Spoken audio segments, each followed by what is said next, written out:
मतलब कहीं कट जाए, चोट लग जाए, खरोच लग जाए तो लगातार अगर खून बहता रहेगा तो आदमी की मृत्यु हो जाएगी, है ना। कई बार होता है एक्सीडेंट हो गया, ज़्यादा चोट लग गई तो खून का बहाव इतना तेज होता है कि फिर ये रक्त के जमने वाली प्रक्रिया उसमें हो नहीं पाती है और अंततोगत्वा क्या होता है, उस व्यक्ति की मृत्यु हो जाती है। तो हेलो बच्चों, कैसे हो आप लोग? आज हम आपको बताएंगे कि रुधिर या फिर रक्त या खून में क्या क्या चीज़ें पाई जाती हैं और कभी जब चोट लग जाती है तो उस पर थोड़े समय बाद एक परत आ जाती है लाल रंग की, मतलब खून जम जाता है। वो क्यों जम जाता है और कैसे जम जाता है, वो सारी चीज़ें आज हम आपको बताएंगे। तो आइए चलते हैं बोर्ड पे। यहाँ पे आप देखेंगे सबसे पहले टॉपिक में लिखा हुआ है रक्त या रुधिर या खून, या इंग्लिश में कहोगे तो ये क्या है, ये है ब्लड। अब देखो होता क्या है ब्लड, जब हमारे शरीर में कहीं भी चोट लग जाती है, खरोच लग जाती है तो लाल रंग का एक पदार्थ निकलता है ना, उसी को क्या कहते हैं, उसी को खून बोलते हैं। क्या बोलते हैं? या फिर रक्त बोलते हैं या रुधिर बोलते हैं। उस रुधिर में क्या क्या चीज़ें पाई जाती हैं? मुख्यतः दो चीज़ें पाई जाती हैं, पहला है प्लाज्मा और दूसरा है रुधिर कणिकाएं या फिर रुधिर कोशिकाएं। जो प्लाज्मा होता है वो पूरा जो खून होता है उसमें 55 से 60% तक प्लाज्मा ही होता है, बाकी जो 40 से 45% है वो रुधिर कणिकाएं होती हैं। जो प्लाज्मा होता है वो हल्के पीले रंग का होता है, हल्का पीला रंग का होता है और इसी के अंदर ही ये सारी की सारी जो कणिकाएं हैं वो तैरती रहती हैं, चाहे वो लाल रक्त कणिकाएं हों और चाहे श्वेत रक्त कणिकाएं हों और चाहे प्लेटलेट्स हों, सभी इसी के अंदर तैरती रहती हैं। मतलब कि ये माध्यम है इन तीनों के आने जाने का। अब आते हैं हम लोग रुधिर कणिकाओं के प्रकार पे। पहला है RBC। R का मतलब रेड, B का मतलब ब्लड और C का मतलब कार्पसल्स, रेड ब्लड कार्पसल्स या फिर लाल रक्त कणिकाएं। दूसरा है WBC या फिर व्हाइट ब्लड कार्पसल्स या श्वेत रक्त कणिकाएं। और तीसरा है प्लेटलेट्स। तीसरा क्या है?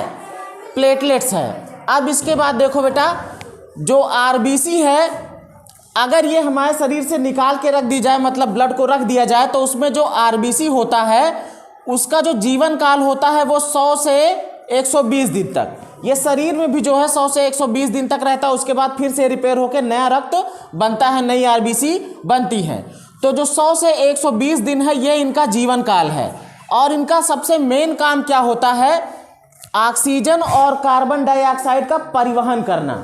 मतलब हमारे शरीर में जितनी भी कोशिकाएं हैं सभी कोशिकाओं तक ये जो RBC होती हैं, जो रक्त के अंदर पाई जाती हैं, यही ऑक्सीजन को लेकर जाती हैं और कार्बन डाइऑक्साइड को लेकर आती हैं। इनकी जो संख्या होती है वो पुरुषों में लगभग 55 लाख होती है और स्त्रियों में 45 से 50 लाख तक RBC की संख्या पाई जाती है। इनकी जो संरचना होती है वो लाल रंग की किस तरीके की, डिस्क की तरीके से होती है। कैसी होती है? डिस्क, CD की तरीके से। और जो WBC है इसकी जो संरचना होती है वो इर्रेगुलर होती है, मतलब उसकी संरचना फिक्स नहीं होती है। जैसे अमीबा होता है उसकी कोई सी भी संरचना हो सकती है ना ऐसे, लेकिन खासियत ये होती है कि इसके अंदर न्यूक्लियस पाया जाता है। किसके अंदर? किसके अंदर? WBC के अंदर न्यूक्लियस पाया जाता है। इसकी संरचना कैसी भी हो सकती है, टेढ़ी मेढ़ी, लेकिन अंदर क्या होगा? न्यूक्लियस होगा। और इसका जो जीवन काल है वो महज 1 से 4 दिन तक होता है। ये बहुत इंपॉर्टेंट रोल अदा करता है हमारे शरीर में। हमारे शरीर पर बाहरी परजीवी कोई भी आ जाए, चाहे वायरस आ जाए, चाहे कोई अन्य जो है बैक्टीरिया, फ्लू, कुछ भी आ जाए, तो उन बाहरी परजीवियों से ये लड़ता है। यूँ समझ लीजिए ये हमारे अंदर जो रोग प्रतिरोधक क्षमता है उसको ये बनाए रखता है। कोई भी बाहरी परजीवी हमारे शरीर पर आएगा, कोई भी बाहरी पैरासाइट आएगा हमारे शरीर के अंदर, जैसे ही जाएगा तैसे ही WBC उस पर अपनी संख्या बढ़ा करके उसके ऊपर कूद पड़ेंगे। जो भी बाहरी परजीवी आए उससे लड़ेंगे, उसको क्या करेंगे? उसको मारेंगे, मार मार के ख़त्म कर देंगे। ठीक है, इसकी संख्या कितनी होती है 5000 से 9000 तक। अब आते हैं प्लेटलेट्स पर। इसका जो जीवन काल होता है वो 8 से 10 दिन का होता है।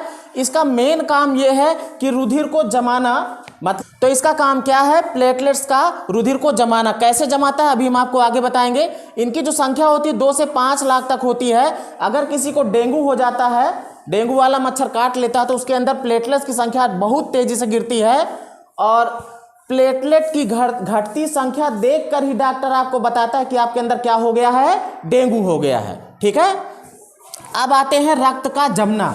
होता क्या है, जब आपको कहीं चोट लग जाती है, जैसे ही चोट लगती तो उस जगह के जो ऊतक होते हैं, जो टिश्यू होते हैं, वो कट जाते हैं। क्या होते हैं, कट जाते हैं। और जब कट जाते हैं तो वहाँ की जो प्लेटलेट्स होती हैं वो भी विघटित हो जाती हैं। क्या हो जाती हैं, विघटित हो जाती हैं। और विघटित होने के बाद वो एक ऐसा पदार्थ बनाती हैं जो क्या करता है, जो प्लाज्मा में उपस्थित होता है फाइब्रिनोजन, इसको रासायनिक क्रिया द्वारा फाइब्रिन में बदल देती है। किस में बदल देती हैं, फाइब्रिन में। जो भी प्लेटलेट्स हैं वो विघटित होकर एक ऐसा पदार्थ बनाती हैं जो रासायनिक क्रिया करके फाइब्रिनोजिन को फाइब्रिन में बदल देता है। अब ये फाइब्रिनोजिन और फाइब्रिन, इन दोनों शब्दों को अगर आप ध्यान से देखोगे तो फाइबर शब्द याद आ रहा है ना। फाइबर का मतलब होता है रेशे। क्या होता है, मतलब ये कैसे होते हैं, ये रेशेदार होते हैं। कैसे होते हैं, रेशेदार। और जहां पर भी आपको चोट लगी है उस जगह पर रेशे का एक जाल बना देते हैं। क्या बना देते हैं, मान लो कि आपने पतली सी पट्टी उस पर बिछा दी है। अब ये जो जाल बना देते हैं, ये फाइब्रिन का जाल बन जाता है उस जगह पर। तो जो भी ये आरबीसी डब्ल्यूबीसी हैं, जो कि कोई प्लेट की डिस्क की तरीके से है, कोई जो है अमीबा की संरचना की है, वो सब, लेकिन ये बड़ी होती है। ये जो डब्ल्यूबीसी होती है ये आरबीसी से बड़ी होती है। तो ये दोनों कणिकाएं जो होती हैं वो आती हैं और इन्हीं रेशों में फंस जाती हैं। क्या होती हैं, और जब ये फंस जाती हैं तो उस जगह से फिर खून का बहाव बंद हो जाता है। तो ये होता है खून के जमने की प्रक्रिया।